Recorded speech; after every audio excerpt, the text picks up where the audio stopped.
Welcome to Mindless Entertainment. My name is Jesse Milestone, and I learned today, well, I learned it a couple days ago, but I'm telling you about it today.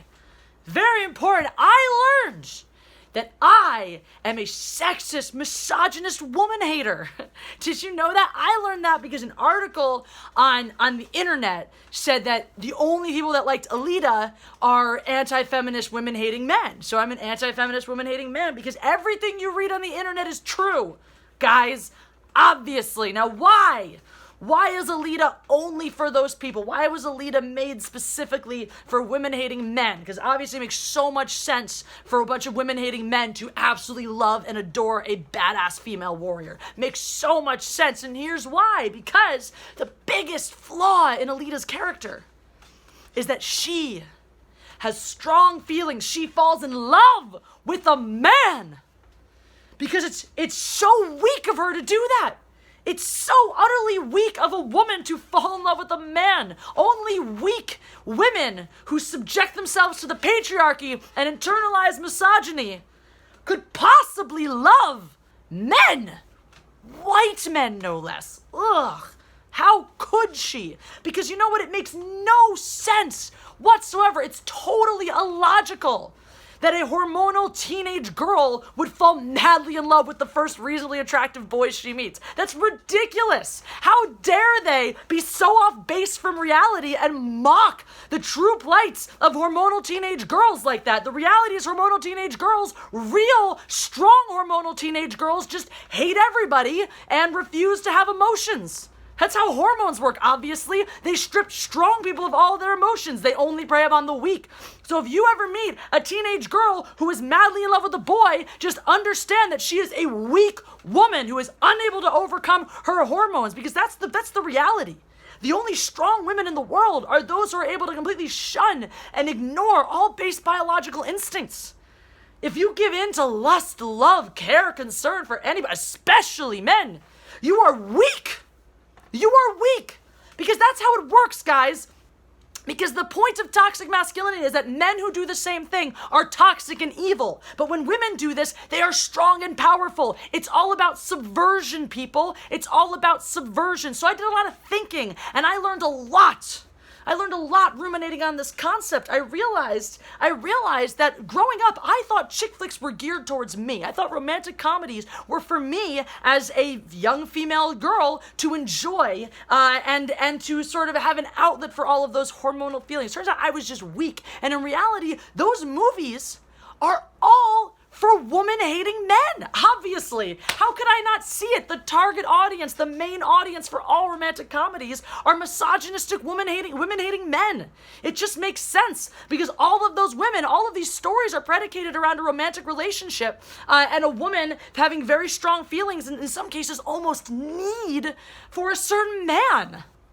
That's clearly just blatant misogyny, and obviously these movies were designed to please those woman-hating men, those just male internet trolls that have existed since time first began.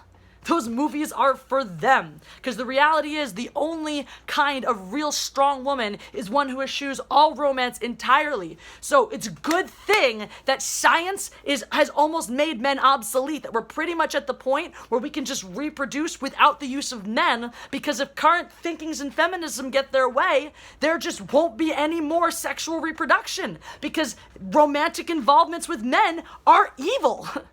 It's a good thing that there's absolutely no evidence to suggest that a two-parent household is a healthy household for children to grow up in, because pretty soon, women won't need romance at all.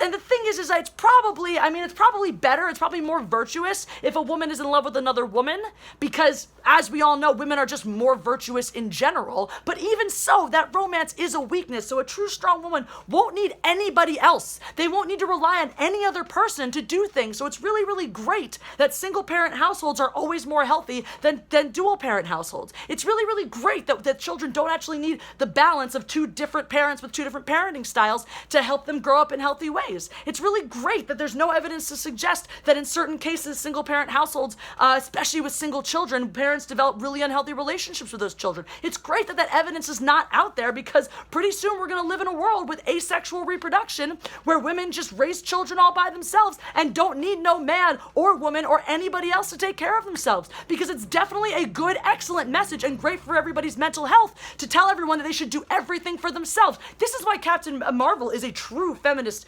masterpiece, because she doesn't need anybody. She can fly into space and punch spaceships all by herself. She doesn't need men. She doesn't need her best friend. She don't need nobody.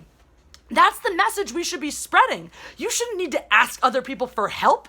You shouldn't need to confide in other people, because you don't have any weaknesses. If you demonstrate and acknowledge your weaknesses, that just makes you weaker. You should ignore any potential weaknesses and do everything yourself. That's feminism. I'm waking up to this incredible concept now, and so you know what? Forget Alita. Alita, what a touching, heartwarming story of weakness. Of abject weakness. You shouldn't need family. You shouldn't need friends. You shouldn't need loved ones. You should just do it all by yourself. 100% solo, 100% alone. That's true strength. That's true feminism. I'm so glad that this random internet article woke me up to this reality. Now I will try to dig out my own internalized misogyny and see if I can stop being a disgusting woman-hating man baby and turn into a strong woman. Step 1, break up with my adoring, supportive boyfriend. Step 2, excommunicate my parents, especially my dad, because he's a white man, so he must be evil. Step 3, never speak to any of my friends again. I'm gonna get right on that, so I'm gonna go do that. If you enjoyed this video, there's a button for that. Go ahead and oppress, depress, harass that like button as you choose. Leave your toxic masculinity on this channel, because you're gonna have to get rid of it somehow, since we're all eventually going to turn into individual strong women. So get it out of your system now. If you enjoyed this video, please make sure you are hitting that like button, you're hitting the subscribe button, you're hitting the notification bell. Share this with people you like. Also click that video, get involved with me.